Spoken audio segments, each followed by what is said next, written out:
So, in 1 week, the price of gold has gone up £42. It went from roughly 1607, £1,607, and now the price of gold is £1,649. And in dollars, the price of gold has also gone up. It's gone up from $2,035 to now $2,087 as of speaking at the moment. The date currently is Friday, the 1st of March, and the time is 6 p.m. UK time. And the price of gold has been going up in the last week. In fact, most of it has been in the last 2 days since the 29th of February. On the 29th of February, the price of gold in pounds was 1605, and it's currently 1649. So just in the last 2 days, it has gone up roughly £45. So that is a lot of gains in just two days, not even a week.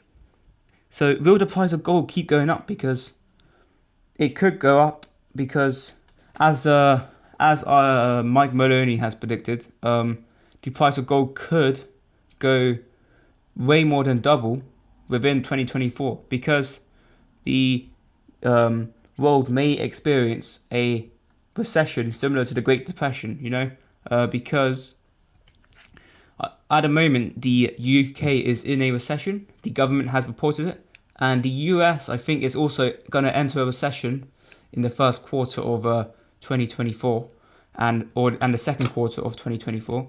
And as you know, in the last recession in 2008, the price of gold doubled. And in the recession in the 1980s in the US, the price of gold actually went up 25 times, or 25 times of what it was before. So every time a recession happens, the price of gold more than doubles. It can double, triple. It can go up by 25x even. So Mike Maloney, in his book, this book here, it's called The Great Gold and Silver Rush of the 21st Century. You might have heard of it. It is a book that was written recently, I believe in 2023, yeah?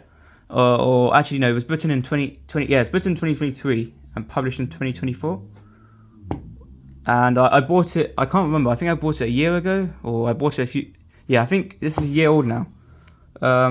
And this book is really good because it talks a lot about the upcoming gold and silver rush that's going to happen. That's why the title is called The Great Gold and Silver Rush of the 21st Century.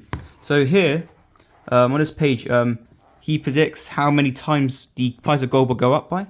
So he predicts that compared to the 1980s, in the 1980s, the price of gold went up 25 times.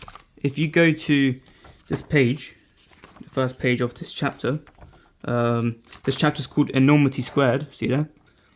The price of gold went up by, so the price of gold went up 25 times while in the 1980s, whilst the price of silver went up 41 times, and the price of stocks went up 2.3 times, and this one was something else that went up 1.4 times.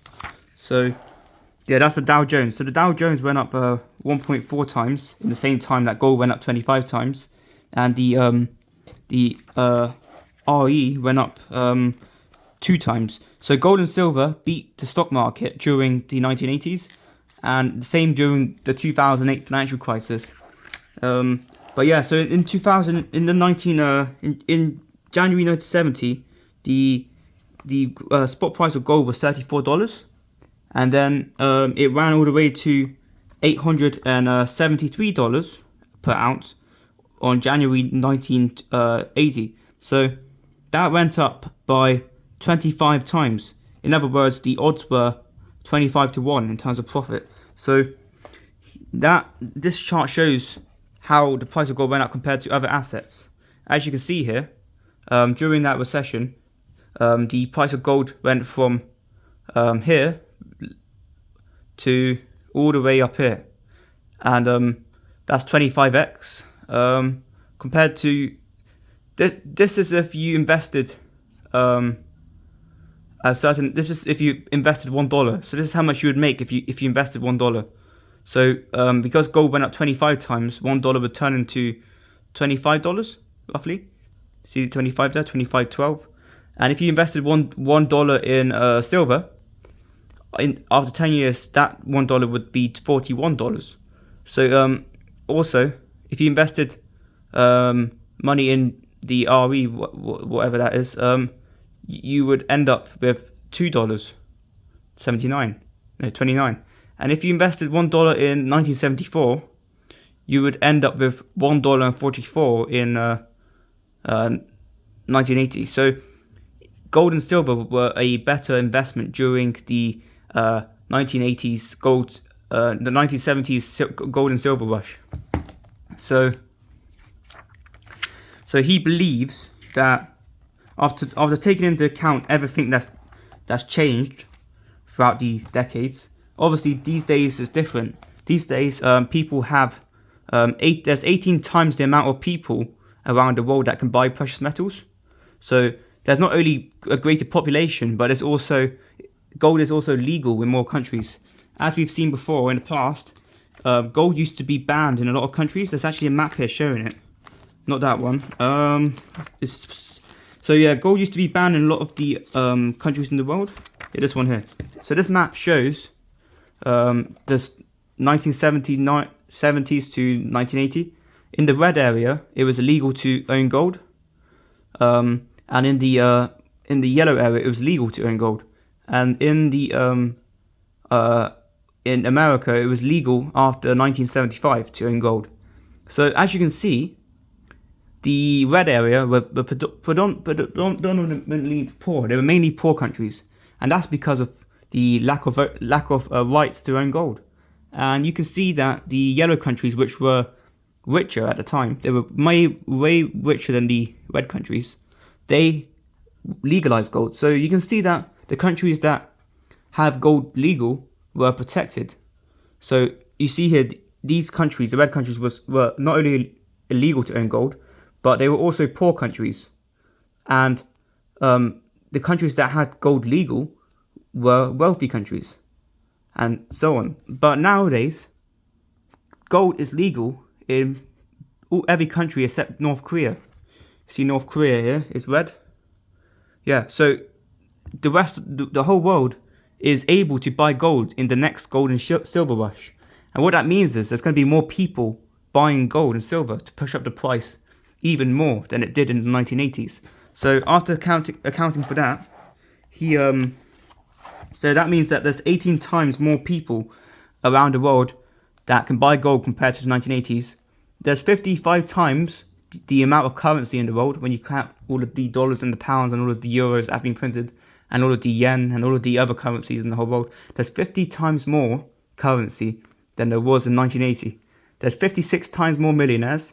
There's 200 times more billionaires. 220 times more available consumer credit.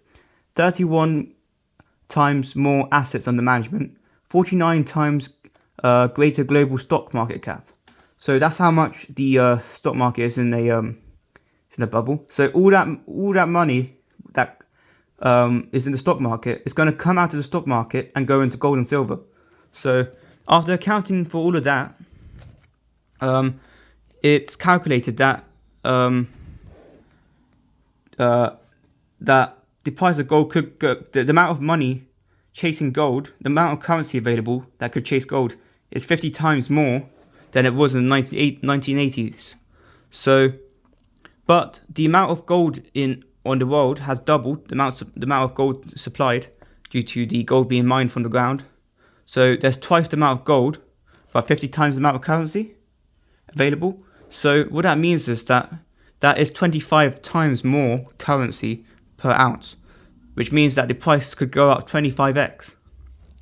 And he believes that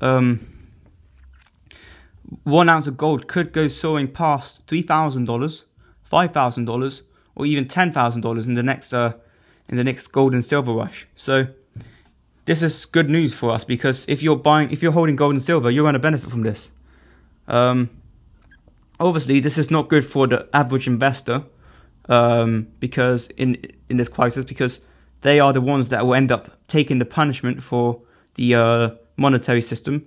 And this book was designed to help those people that are uneducated on the topic and open their minds up to gold and silver, because a lot of people don't really know about gold and silver, especially in the UK. The average person doesn't know anything about gold and silver. They don't even know the spot price. Myself or other investors, we always know the silver price and the gold price. The silver price is about £18. The gold price is about £16.48. So yeah, so I just wanted to share that with you. I think that the price of gold in 2024 will probably definitely double, probably more than that. Either way, I'm not going to be selling these gold coins. I'm going to be keeping these gold coins until, as long as I don't need them. I'm going to keep them. I'm not going to sell them.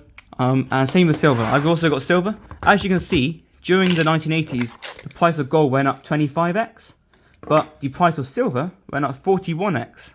So the price of silver is going to be more profitable than gold if there is a gold rush, great gold and silver rush of the 21st century. So buying gold and silver, buying not only gold but also silver, is a very good idea.